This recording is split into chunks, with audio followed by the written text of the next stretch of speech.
হ্যাঁ স্যার, প্রথম দিনে ক্লাসের যেটা আমরা 5 এলিমেন্টস নিয়ে পড়েছিলাম, তারপরে আমাদের মানে আমাদের যে পরের দিনে আমরা যে ক্লাসটা করলাম, অ্যাজ ইউজুয়ালি যে বাড়ির যেটা মিড পয়েন্ট হতে পারে, যেখান থেকে আমরা সবকিছু সবটাই নতুন শিখেছি। আর এখানে আমি পুনেতে আছি, তাই আপনি জানেন এখানের সবার মতো। কিন্তু এখানে আসার পরে আমি জেনেছি মানে বাস্তুটা সত্যি মানে বাস্তু অনেকটাই, যে যত পয়সা কামাক, যে যতই খুব এডুকেটেড হোক, কিন্তু এটার মাইনে আছে।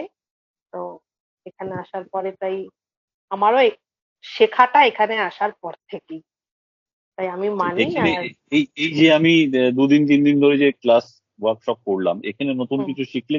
হ্যাঁ হ্যাঁ, নতুন তো শিখেইছি, ওই 16টা দিক, তারপরে কোন দিকের কি, প্লাস আপনি যেহেতু আমার ঘরে করেছেন এবং তখন সুযোগ হয়নি আপনার থেকে আপনি খুব কম দিনের জন্য এসেছিলেন, কিন্তু এখন বুঝতে পারছি আপনি কি কি চেঞ্জেস করেছেন বলেছেন।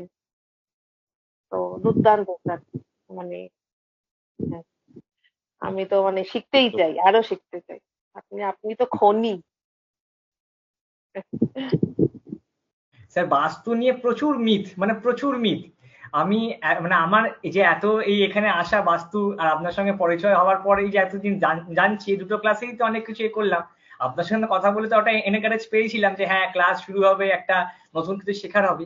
কিন্তু পশ্চিমবঙ্গে জায়গায় দাঁড়িয়ে আমরা দেখতে পারি কিন্তু প্রচুর মিথ। মানে যখন বাইরের দেশে আমি ব্যাঙ্গালোর গেছিলাম, ওখানেও আমি গৃহপ্রবেশ করিয়েছি বা অনেক পুজো আচ্ছা করেছি। ওরা যেরকম ভাবে বাস্তুকে মেনটেন করে বা বাস্তুবিদদের নিয়ে আসে, মানে আগে ঠাকুরমশাই আসার আগে বাস্তুবিদ আসে, যেটা আমাদের এখানে খুব রেয়ার।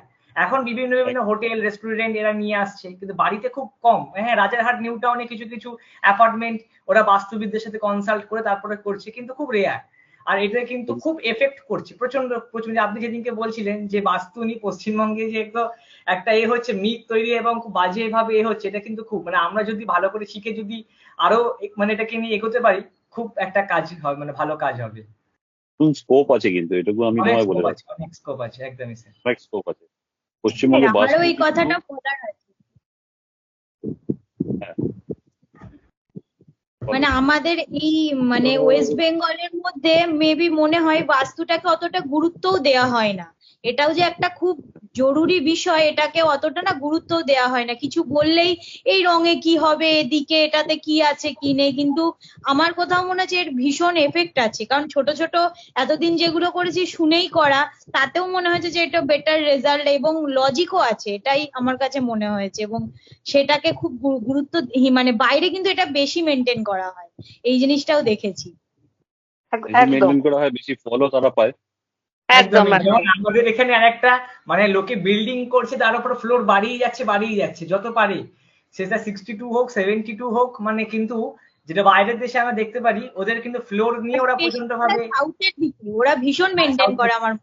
মেনটেন করে, এবং তারা আছেও সেরকম ভাবে, তারা আছেও সেরকম হ্যাঁ, ভাবে। তারা আমাদের এখানকারই maintain কিছু করছে। মানুষজন হ্যাঁ, যারা ঠিক আছে কোরামাঙ্গালাতে আছে, ব্যাঙ্গালোরে আছে, তারা ওখানে থেকে বুঝতে পারছে যে as usually they are free and free from depression also. এখানে যখন থাকতো এই এই ঝুট ঝামেলা এই ঝামেলা, ইয়েস। নিজের একটা খুব আমার অভিজ্ঞতা, আমার যার জন্য এই বাস্তুতে আসা প্রফেশনালি ধরা খুব ইচ্ছা।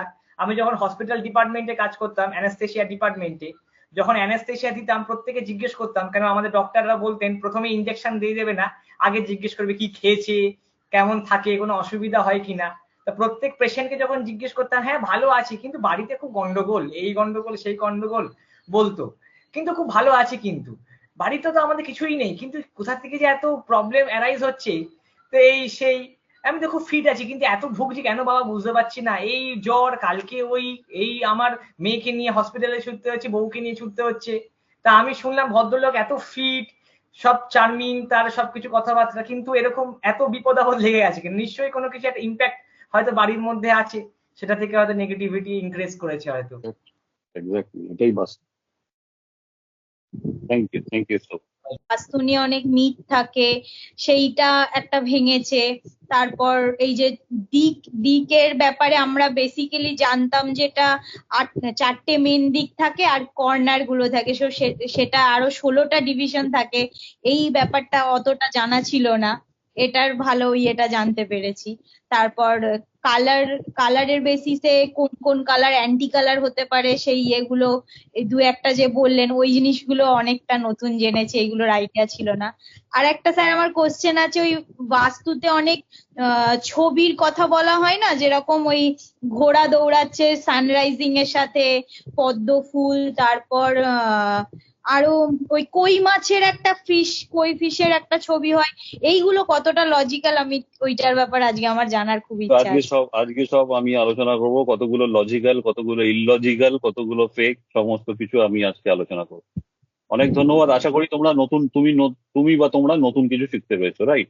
হ্যাঁ স্যার, অনেক কিছু, মানে আমি তো প্রায় সবটাই নতুন শিখলাম। একজন করে, একজন। হ্যাঁ, তোমার হ্যাঁ বলো। স্যার।